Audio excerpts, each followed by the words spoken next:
Welcome to Whiskey Cast, cask strength conversation featuring news and interviews from the world of whiskey. I'm Mark Gillespie. This is our midweek episode for January 19th, 2022, featuring our Happy Hour live webcast from the other night. It's the first one in a couple of months while our live Friday night webcasts were on hiatus during my recovery from the #concussion from hell.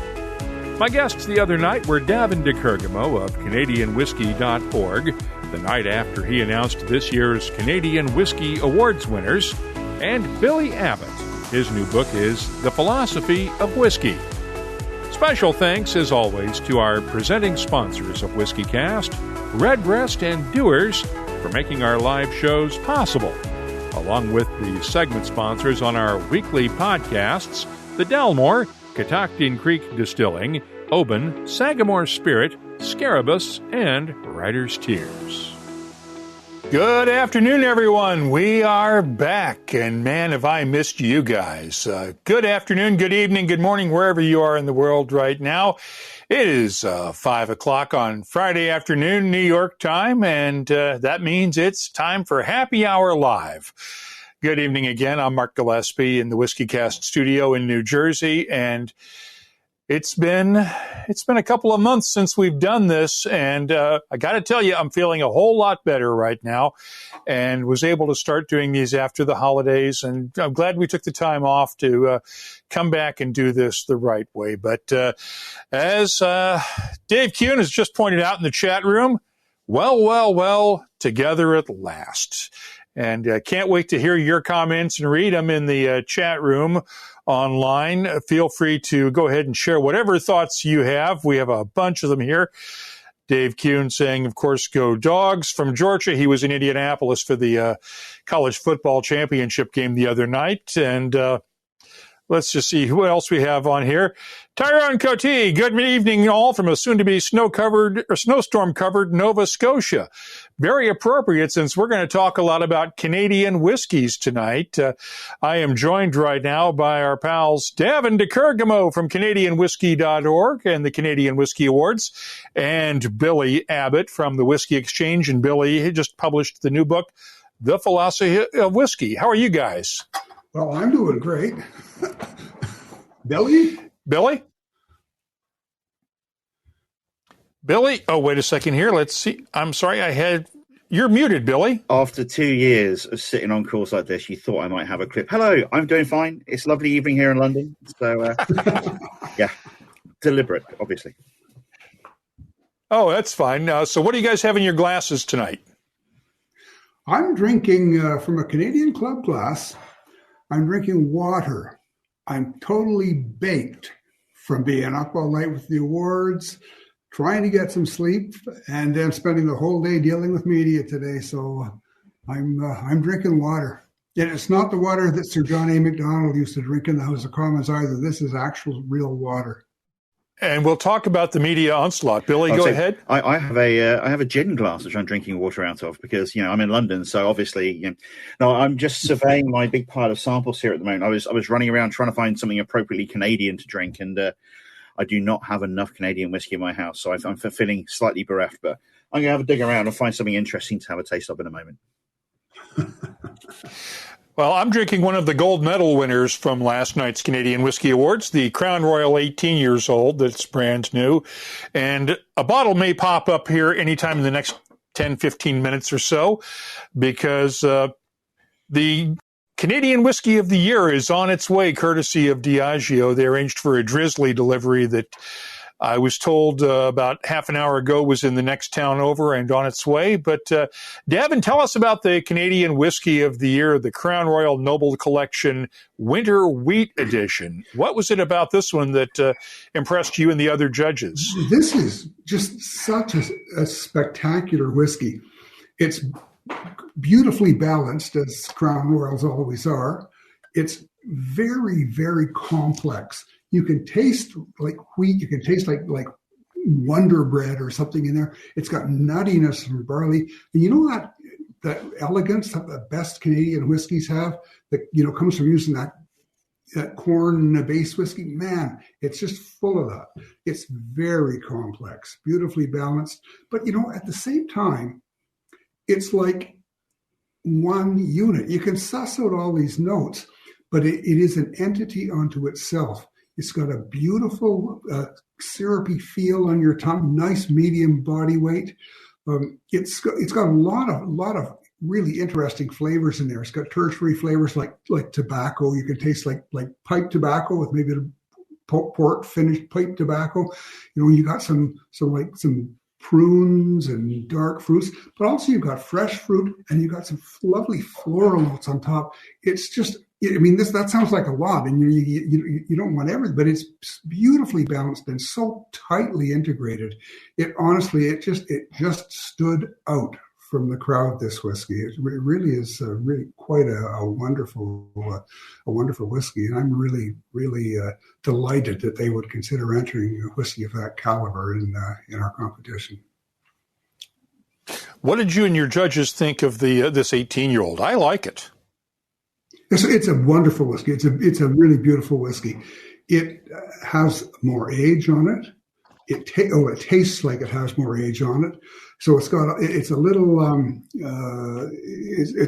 it's got a little more of the the old barrel tones. They're not tannic and they're not woody, but they're more the tones you get from older barrels. It's really quite a great whiskey. Honestly, I think that they really outdid themselves. Crown Royal did this year. It's a wonderful whiskey. But man, they really killed it. Crown Royal sells more Canadian whiskey than the next 6 top-selling whiskeys combined, and there's just no question about why it is so popular.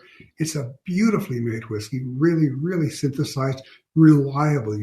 Every bottle is going to be great. So it's I'd say with the exception of the mesquite. But that's another thing. Yeah. We don't discuss the Crown Royal mesquite. Billy, tell us what went into writing The Philosophy of Whiskey. Go ahead. I'm sorry, Davin, go ahead. No. Let's hear from Billy because I'm interested in this.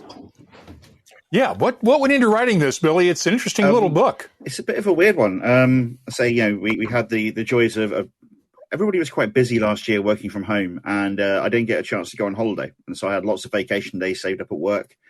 And a friend of mine gave me a call and said, how I've been trying to get you to write a book for the past decade? It's like, well, yeah, I have lots of notebooks. They got bits and pieces in. He's like, yeah, well, someone's approached me to write a book and I can't do it. I've told them you can. So when can you start? And basically, it was just a 6-week, really, really short period. I had holiday from work. I took time off work, and in between training people and writing, I had 6 weeks to put together this little book, which I had to cut down loads because you've read my stuff before. I write generally slightly too much and talk too much, and I'm slightly wordy. But it was just an editing process of sort of editing it down, and it's not a very big book. It's like a nice little book. It's published by the British Library as part of a series of books all about the philosophy of things. They started a book called The Philosophy of Beards, which was a reprint of a book from the middle of the 1800s by a gentleman who believed that if a gentleman does not wear a beard, he is showing a sign of moral failing. And it's quite funny. It's very much of its time. It's a very, very strange little book. And it was so popular, they commissioned philosophy of other things. So we now have whiskey, but we also have beer and gin and wine and tattoos and coffee and tea. So they wanted another one to do with alcohol. Got in touch with a friend of mine. He got in touch with me. And this is the little thing that appeared at the end of it. So yeah, it was released on October the 14th in the UK and pretty much the whole of the world, apart from North America. And for some reason, the special North American version, which as far as I know is exactly the same as this one, appears on May the 1st. And it'll be available through all those usual online retailers and local booksellers. We prefer the local booksellers around here. But the Whiskey Fairy just arrived with the winter wheat.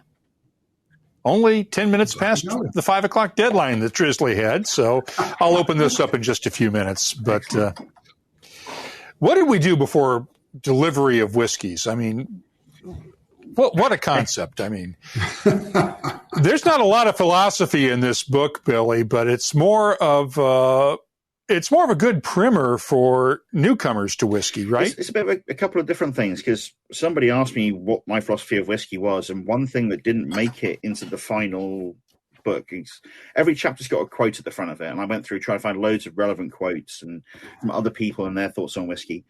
But my original quote, there was two of them, one of which said, above all, share and enjoy.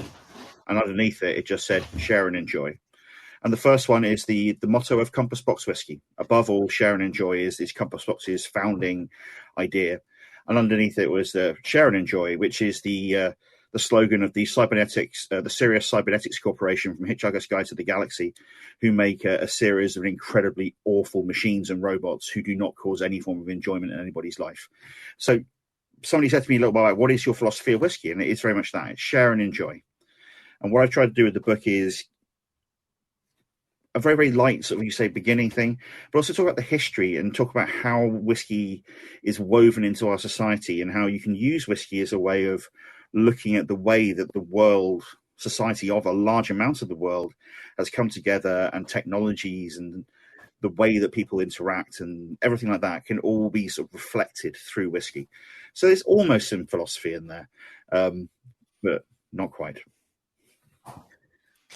We have a question for you, and despite all this discussion about whiskey, our viewers have one thing on their minds, and they want to know what's in the background here. So Chris Ratcliffe is going, is that Adam West's Batman behind you? Of course, this is my signed photo of Adam West as Batman, complete, of course, with a certificate of authenticity, because Batman looks after me as I work. He watches over me.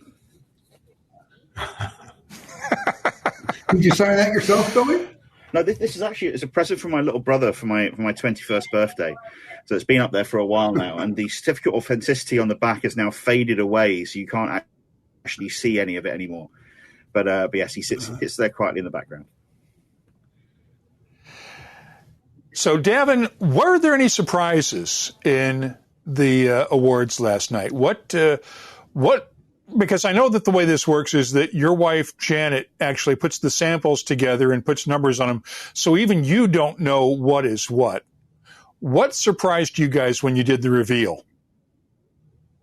Well, it was interesting. You know, it was kind of like a horse race, or like an election or something I've said before, because, you know, the results don't all come in at the same time. But as they come in, I put them into the spreadsheet. And it's laid out so that it calculates the averages. And you can see, you know, that whiskeys were shuffling and things like this. At one point, I thought that Canadian Club 100% rye was going to be the high-scoring rye whiskey. It was just jostling in the end. And there was another one, too, that was really right in there. But in the end, of course, it went to Shelter Point. And Shelter Point, you know, just took off. It was like a horse race. You know, where the horse just takes off at the end and passes everyone and crosses the finish line. That was kind of cool. I really saw Crown Royal really just kind of really showed beautifully this time. And of course, it's different judges every time, not all different, but you do see things changing like that. I think that there were two things that really kind of surprised me in a very pleasant way. First of all, it's the first time that we've had entries from Okanagan Spirits. And Okanagan Spirits, I remember Frank Dieter back there 20 years ago with Okanagan Spirits. He's gone now, and you know the family has taken it on themselves, and they're doing that a wonderful job. But they entered for the first time, and man, their whiskeys are wonderful. They won, you know, Artisanal Distillery of the Year, and you know there are always some favorites in there, and I hadn't tasted these whiskeys in competition before. I certainly know their whiskeys, and they really did well. The other thing is that this year we had a number of distilleries that took maple syrup casks once the syrup's gone and they're emptied out, it's like emptying a sherry cask or something like that, and they filled them with malt spirit or filled them with some kind of whiskey spirit. And one of those from Odd Society in Vancouver, it won Best New Whiskey. It really, really was outstanding. And you'd think that maple syrup might be a little bit sweet, but it wasn't. But what you do get is you get those woody notes. When you get the tones like Sotalon, which they call it. It's kind of like fenugreek when you cook it or something like that. But anyways, you get those notes that really just meld beautifully with the barrel tones in the whiskey itself. And so it really, those two things really surprised me. They really did. It was just, and yet, that I guess I could go on all night if you guys don't mind, but that Wisest Red Letter 15-year-old, they've hit the sweet spot, and I thought they'd hit the sweet spot before. That's a beauty. It really is a gorgeous whiskey. So yeah, it really did. It really was quite a surprising event. And you're right. Janet does all the work. I get the credit, but Janet does all the work here, and Heather does all the work in Victoria, and I just show up at the last minute and smile. But yeah. So it really was fun going through this year. So many new competitors this year. So many really great, wonderful whiskeys. So, looking through the list of medal winners from last night, it looks like it looks like the overall quality of Canadian whiskey has improved, because there were medal winners that I saw in the gold and silver ranks last night that were winning bronzes a few years ago. And it looks like they've stepped up their game. Yeah, I'm glad you see it that way, Mark, because I agree. Those bronze medal winners are every bit as good as they were when they were gold medal winners, But yes, there's new things coming. But the other thing is there's a trend towards whiskeys that are bigger. We're going back to the old days of Canadian whiskey when it had, big robust whiskeys like that, Canadian Masterpiece I had from the 70s that I was waving around a couple of weeks ago. And we're also getting much more of the elegance of Canadian whiskey in there, much more of that elegant base whiskey in there. And they're going towards that. And what we're seeing is that these whiskeys, a shock and awe whiskey doesn't do it as it might have done a few years ago. It now has to have that elegance, that complexity. It has to be a synthesis of many things. So it really is changing. So people's tastes are changing. But you're absolutely right. The quality is heading in the right direction. It's heading up. But at the same time, that is not and does not take anything away from those wonderful whiskeys that, Confederation Oak, which was our whiskey of the decade. Just a consistent year over year winner or first or gold medalist, and it's changing. But I mean, whiskey's all changing. Bourbon changing, rye's changing, Scotch whiskey is certainly changing. It's funny, I up on my mantle, I thought somebody would notice, but they didn't. I've got an old Canadian whiskey up there that's a big, massive corn whiskey. I'll just get it. And I'm going to tell you, while he's getting that, I'm sipping this winter wheat. This is good. You were right about it being full of flavor and a big whiskey, but still having the elegance. This is good. I'd hope so. I'm very impressed. Well, we have to get Billy some of this. This is the thing which always annoys me about the Canadian Whiskey Awards, is that you come up with this big list of whiskies, and there's like 4 of them available in Europe. We're getting better. There's more coming over here. But I've been over to the awards a couple of times, and the thing which always shocked me was how many whiskies that I've never even seen, and in some places hadn't even heard of before. But yeah, I'll keep an eye out for that. I shall see if I can get my contacts to help me out. And Watchman 999 is the Crown Royal Wintry Wheat, as he puts it, actually non-chill filtered and no color. Could it be true? Davin? Do you know the answer to that? Could be. Could be. I thought we put that argument to bed 10 years ago. Yeah. And then Dave Kuhn in Georgia. How is the Crown Royal Northern Harvest Rye aged in the eyes of the whiskey crowd since its accolades a few years back? We've had discussions about that one. I don't think it was the best one they released that year, but it was still a good whiskey. It was a great whiskey. I don't think it is in the same realm as the winter wheat. It's not. I mean, Crown Royal Northern Harvest Rye is a wonderful, in Canada, $35 whiskey. I don't know how much it costs in the States, but in Canada, it's $35. And it's a very good bang for the buck. And it's great whiskey. It's got that beautiful crispness to it. It's really wonderful. Now, it's also 90% rye or 95% rye whiskey. Winter wheat is $100 in Canada, and you get 3 times the whiskey. And I mean, that's just that's the way it goes. But all of Crown Royal is heading in that direction. If you try any of them, it's just Crown Royal really kind of set the bar for Canadian whiskey. They've got all kinds of wonderful high-end whiskeys, but most people taste the entry level and then they kind of stop. They don't go on to the more expensive ones. But I mean, Canadian whiskey is either blended according to the processes that were established by Sam Bronfman, before the 70s, or else it's trying to be Crown Royal and not succeeding. He really, Seagram's and Sam Bronfman really put Canadian whiskey into the next rank.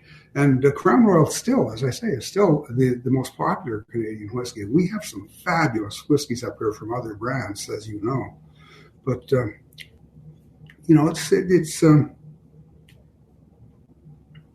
I think you're comparing apples and oranges with Northern Harvest Rye and winter wheat.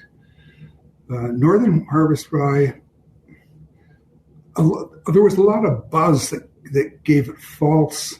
That got it into the wrong hands. Let's say, when people were paying $200 for a bottle of Northern Harvest Rye, I think they were on the black market or the gray market.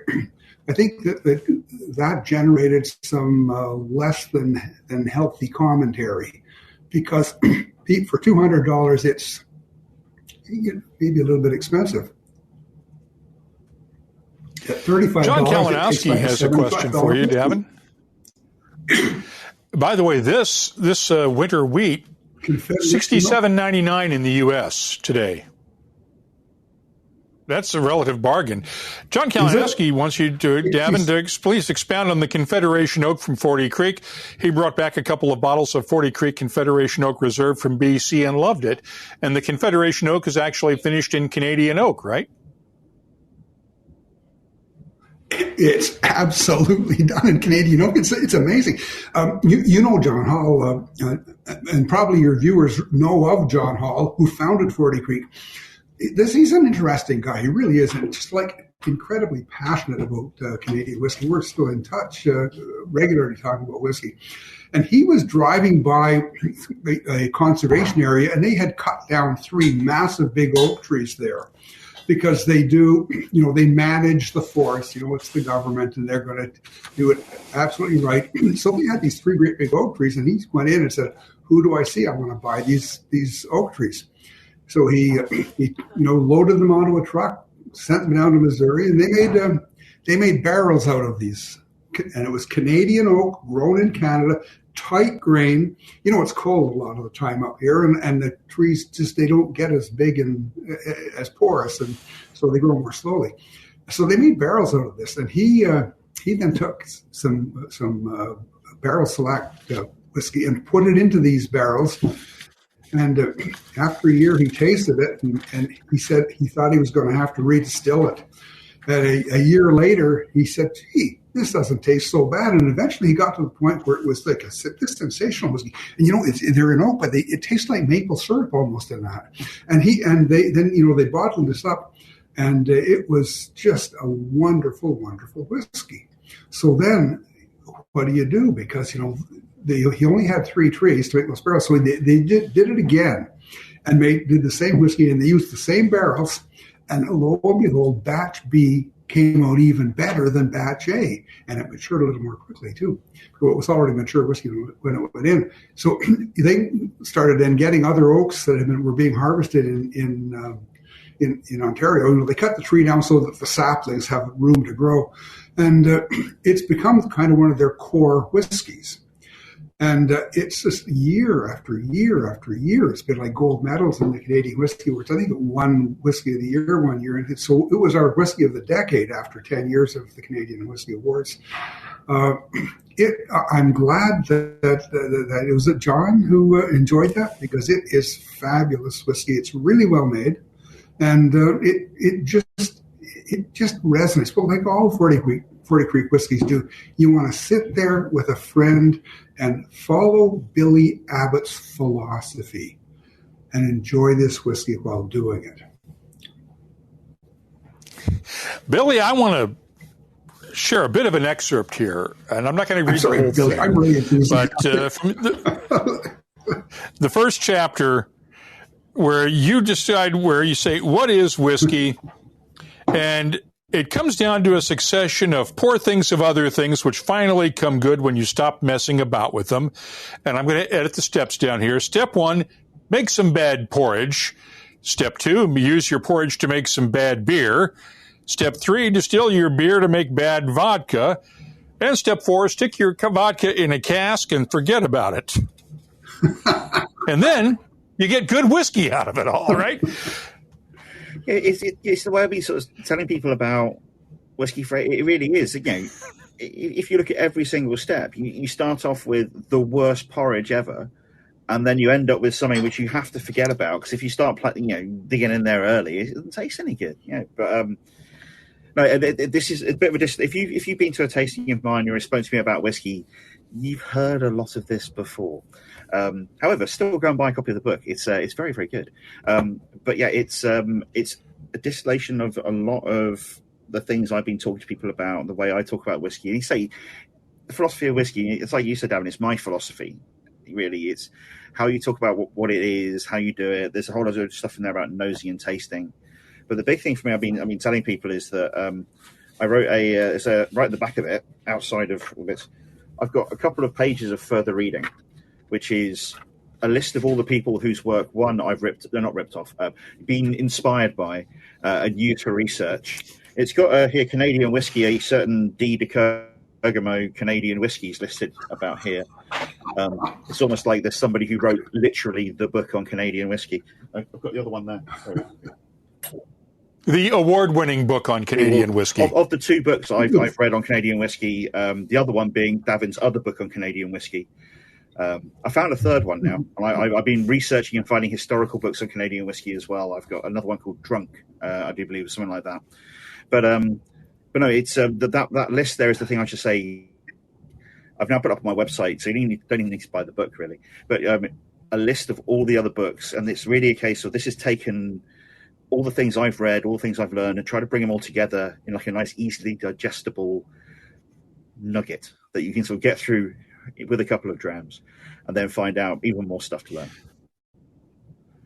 Your description of how whiskey is made sort of reminds me of the way our mutual friend Ian Logan describes haggis. You take the best parts of the sheep, the best cuts of meat, throw them out and use whatever's left, and then use that to make the haggis with. And it still comes out tasting pretty good. I like haggis. But it reminded me of that when I was reading it.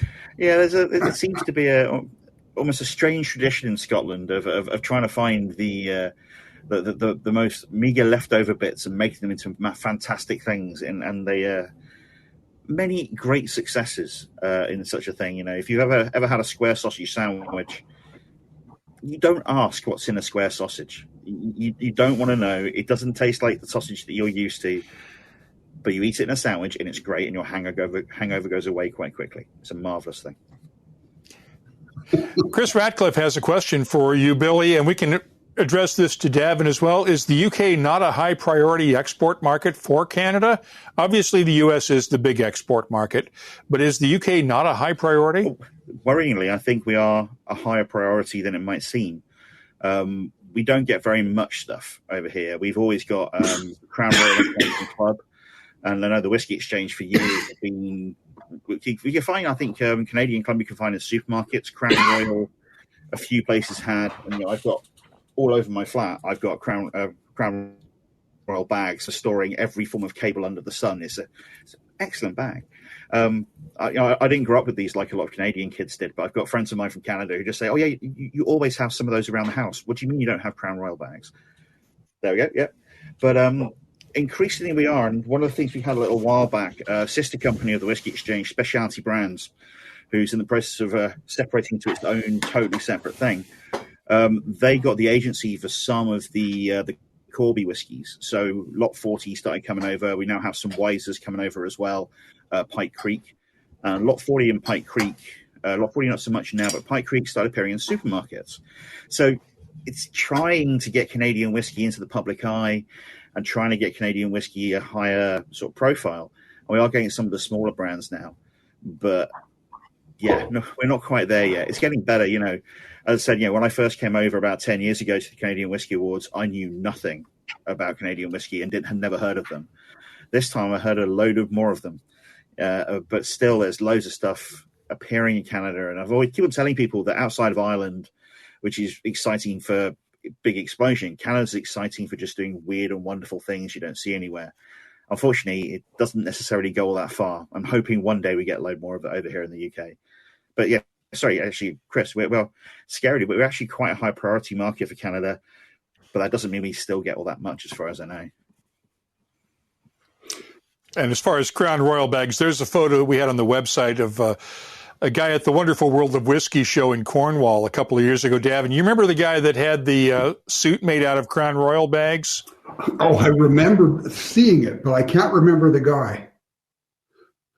I remember I've got a picture of it somewhere. We'll post that on social media. But he had an entire suit. He took his mother-in-law made it for him, I think. She took an entire ton of these Crown Royal bags and turned it into a suit for the guy. And it was just, it was interesting. Dave Kuhn has a question for you, Davin. Wasn't it Canadian whiskey that was a major culprit during Prohibition, or is he putting too much stock in history depicted in Kevin Costner movies? I don't know what a culprit, what you mean by a culprit. I know that Canadian whiskey was the only whiskey that was available for Americans to drink during the American Civil War. So and I know that it became very popular. I know that Canada was we provided a fair bit of whiskey to the States, but Canadian distilleries went broke during Prohibition. There were only a few, like Seagram's really expanded during Prohibition. That's when it became a major global enterprise, and I think that's one of the reasons why Canadian whiskey is so great today. But I mean, most of the others, well, I guess Hiram Walker did okay. They did fine, and to some degree, but and of course the Reader distilleries were nobody has ever heard of them now, but they were really great. But I wouldn't say that we were a culprit. People bought whiskey in Canada and sold it in the States, and because of the way the American laws were at the time, it was a crime to do that. But Americans did come to their senses and realize that people are going to drink, like it or not. And it's now no longer illegal to send Canadian whiskey to America. So not much has changed except the distribution channels, except that we lost 90% of our business because America has always been the biggest market for Canadian whiskey. It still is. And, then most of that market dried up. So, we had, Goodrum and Worts teetering on bankruptcy. And, it really... So I'm not sure I don't understand the word culprit. We provided a lot of whiskey, but we also provided I think he's explaining it. A lot of the whiskey. I think he's using that term facetiously in terms of culprit. I don't think he means culprit. Who could it have been supplying all this whiskey flowing gently over a border just to the south, you know.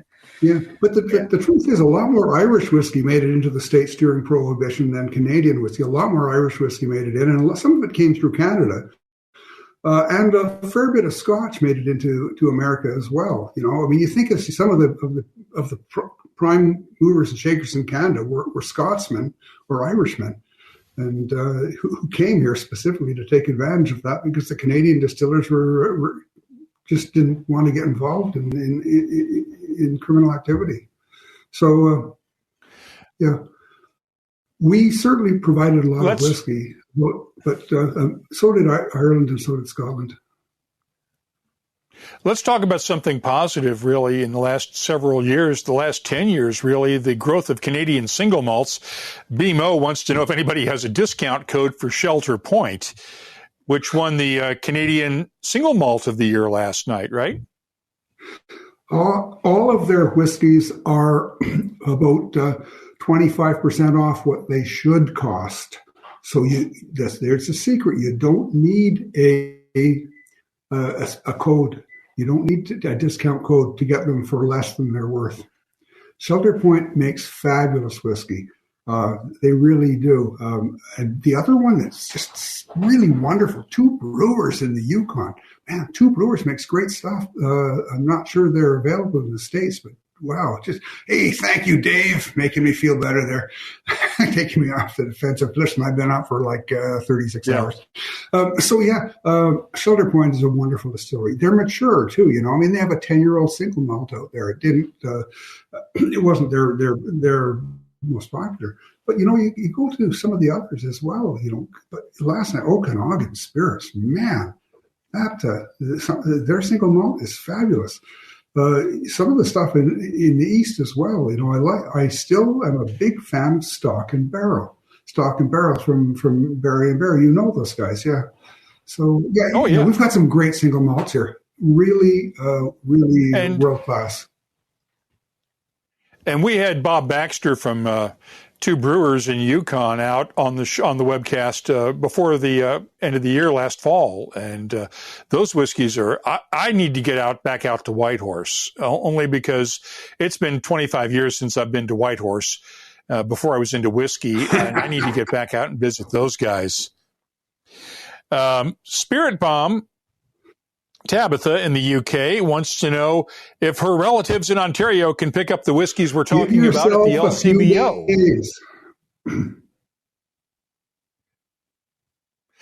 I want to go out now while it's 40 below in Whitehorse and go out and visit out there now. So most of this stuff I would assume is available at the LCBO, right? Well, you know, I think that I'm pretty sure that Winter Wheat will have sold out today after winning the award last night.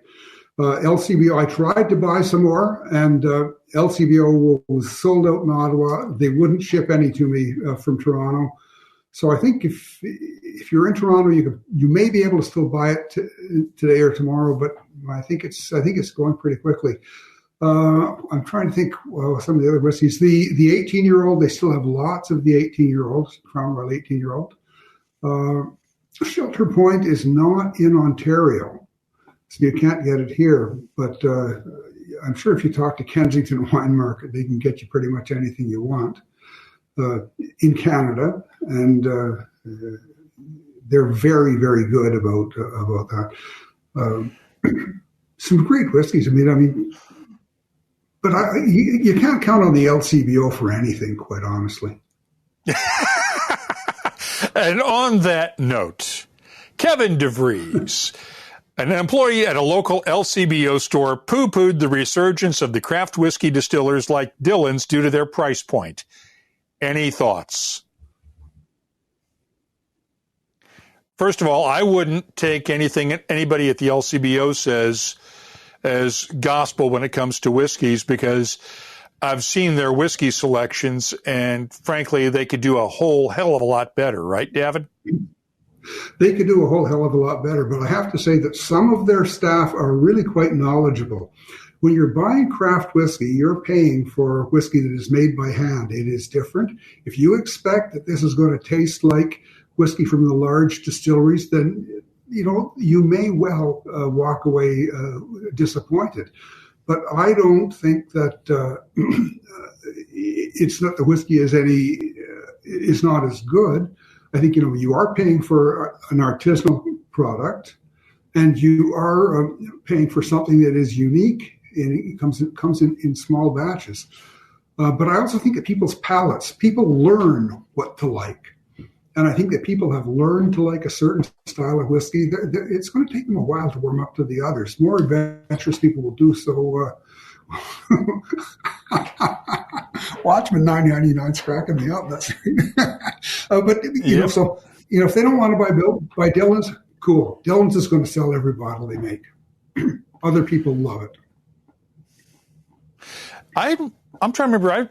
Dillon's is fairly new. I've not had the chance to try them. They've just come out sort of recently in the last couple of years, right? They've been in the awards when you were a judge, Mark. So okay, I've got to go back and check then, because they don't strike a memory to me. Yeah, they are. Quite honestly, their rye is maturing nicely. It really is. They've recently been bought by a major firm, so I think you're going to see some changes happening there. We did have a question from a listener, and I'm trying to pull it up here, from somebody wanting to know what your 2021 whiskeys of the year were. And Billy, what was your 2021 whiskey of the year? We know, I'm assuming, Davin, this Crown Royal was yours just from the Canadian Whiskey Awards, or did you have one that you liked better? I love this whiskey. I can't say that there was a whiskey that I liked better, but there was a whiskey that I would buy first, and that is 40 Creek Master's Cut. I have never tasted anything like that. It's really wonderful whiskey. It certainly earned its gold medal. It was justified as gold medal. But what they did to make 40 Creek Master's Cut is they took whiskey that was fully matured. Some of it had been in barrels since 1996. They took all these different barrels of whiskey and selected the ones that would work together, blended them to make this really wonderful whiskey, and then they put it in their still and redistilled it, and then put it back in barrels for 5 years. Well, of course, the spirit that went into the still is not like raw spirit. It was already well matured. It had, congeners that had taken 25 years to develop in there. They put it back together in the barrel. It is just wonderful, wonderful whiskey. I just love it. I've managed to secure another bottle. It's nearly sold out too. I've managed to get another bottle. It's coming in. And I'm buying these bottles, by the way. This isn't free stuff. These are worth having. The same with the Crown Royal, buying that. So that was great. I really loved that. I agreed with the what that reminds me of? I'm sorry, Davin. You know what that reminds me of with the Malt Maniacs after the Malt Maniacs competitions, the Big Bastard, where they would take the bottle ends and redistill them out at Olivier's farm in France and blend those together. Does that remind you of sort of the same philosophy almost? I think we did that once. On the other hand, it reminds me of there's a spirit that's made in the Isle of Man. I don't know if it's still made the same way. I know the distiller's still there. I've got a friend of mine who lives there now. But they used to buy Scottish whiskey, take it to the Isle of Man off the coast of the UK, redistill it, and then age it. And it became Manx whiskey. I've tried it on a few occasions. I've tried the unaged one. I've tried one which is aged for a couple of years. And it was one of the most terrible things I've ever drunk. So whenever I hear these tales, like, of the Big Bastard and things like this 40 Creek, my eyebrow is raised. But when it comes to people who could do it and do it right, the folks at 40 Creek are definitely on the list, I would say.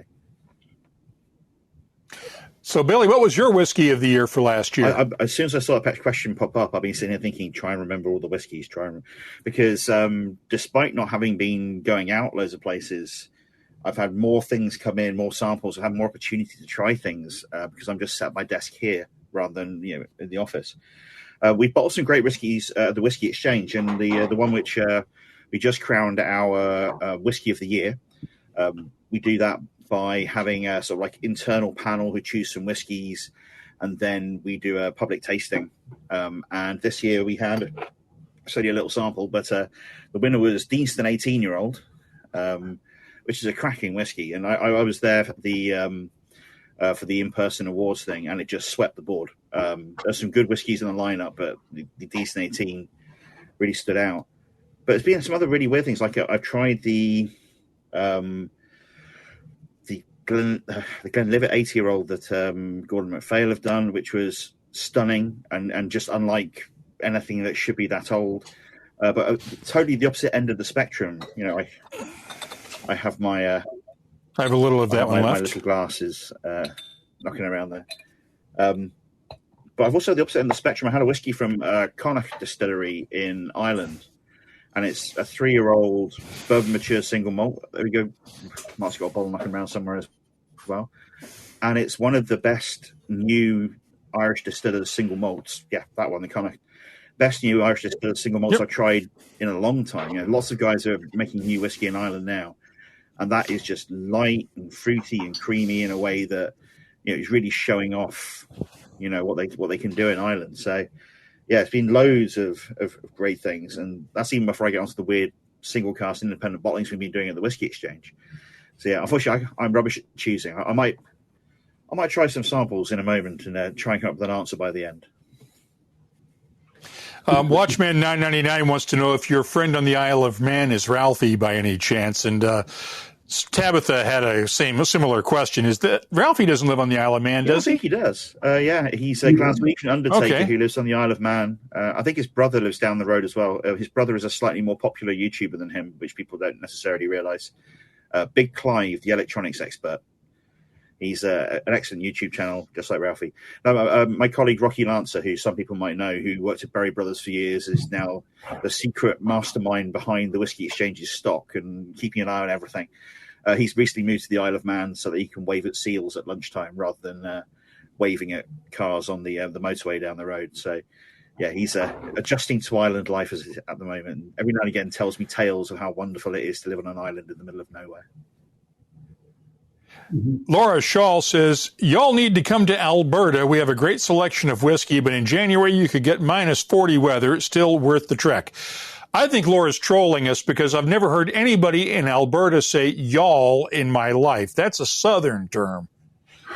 It's if it was Alberta, it'd be, you need to come to Alberta, eh? Right, Davin? We don't say "a" anymore. That's the Mackenzie brothers. Give me a break, eh?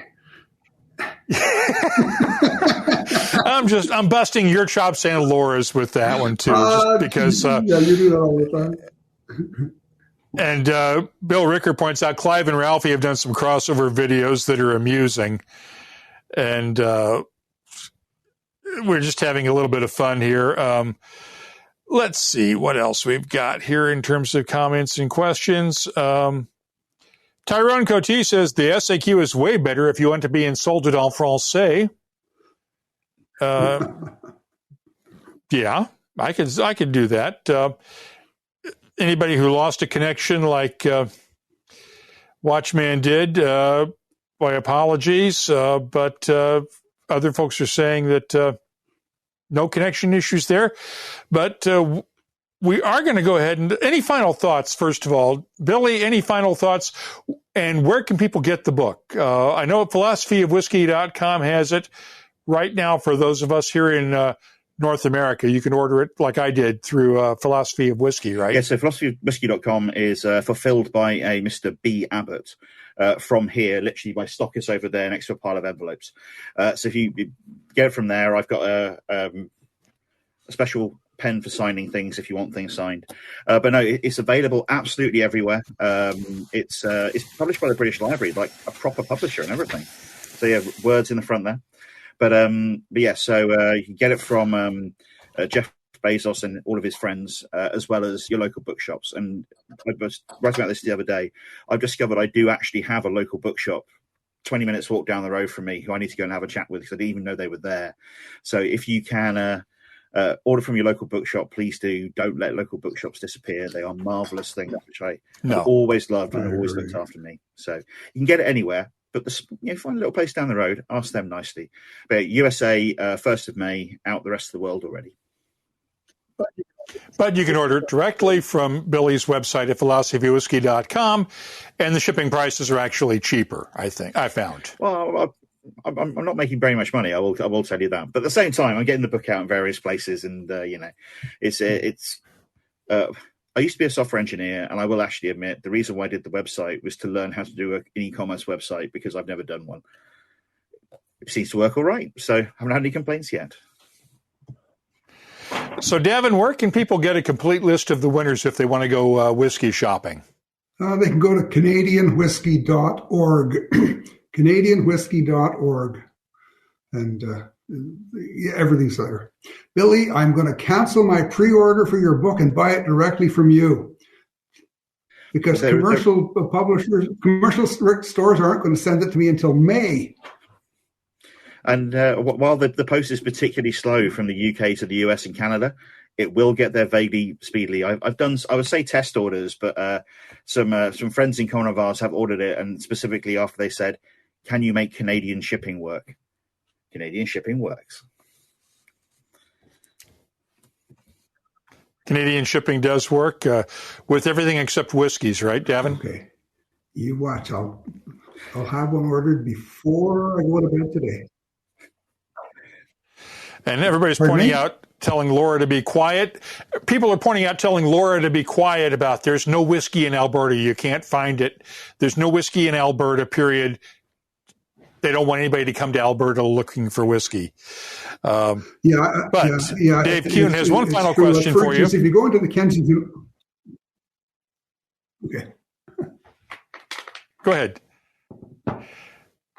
Dave Kuhn wants to know, what's one Canadian whiskey to buy today that he probably hasn't? Is it this winter wheat or anything else? What would you recommend? And Dave's in Atlanta, by the way, so he has to deal with the Georgia liquor stores. Well, if you can get that winter wheat, I would buy that absolutely for sure. If you can get it, I'd buy it. Well, you know what? That's I don't know. I haven't been to Georgia since I was a kid. And we're getting folks Tyrone says any two brewers and a cask strength Alberta really premium. A bargain. I think it's a wonderful whiskey. You're going to enjoy it. And Dave Kuhn says he is going shopping right now. In the States. The cask strength Alberta premium is in some of the northern states. Yeah, because I know that I've got a bottle of the most recent edition sitting over just about 6 feet away from me on the shelf right now. So really enjoyed that one as well. Guys, we're going to pull the plug on it for tonight after 52 minutes that you will never get back in your lifetimes again. Davin and Billy, thank you for both joining us tonight. That's our Happy Hour Live webcast from last Friday night, January 14th, 2022. Thanks again to Billy Abbott. His new book, The Philosophy of Whiskey, is available now at booksellers in the UK and Europe and will be published in North America this spring. But you can order it now online at Billy's website, philosophyofwhiskey.com. Davin de Kergommeaux is the founder and chairman of the Canadian Whiskey Awards. He's also the author of the award-winning book, Canadian Whiskey, The Portable Expert. You can get a complete list of Canadian Whiskey Awards winners and more details on Davin's book at canadianwhiskey.org. This Friday night, I'll be joined by Sam Simmons and Dave Worthington from That Boutique Whiskey Company and the Uncorked Whiskey Sessions podcast. In the coming weeks, we'll be joined by Maker's Mark Chairman Emeritus Bill Samuels Jr. for one of his rare live interviews. We'll also have our annual off-season whiskey tasting session with IndyCar's Alexander Rossi, James Hinchcliffe, and their Off Track with Hinch and Rossi podcast producer, Tim Durham. Please join me in thanking our sponsors, Dewar's, Redbreast, Writer's Tears, Oban, Catoctin Creek, Sagamore Spirit, Scarabus, and the Dalmore. Their support makes it possible for us to bring you our weekly podcasts and the Happy Hour Live webcast each week. WhiskeyCast is a production of Cask Strength Media, copyright 2022, and comes to you from the charming, yet regrettably dry town of Haddonfield, New Jersey. I'm Mark Gillespie, reminding you that when you drink, please drink responsibly. Thanks for listening, and please stay safe.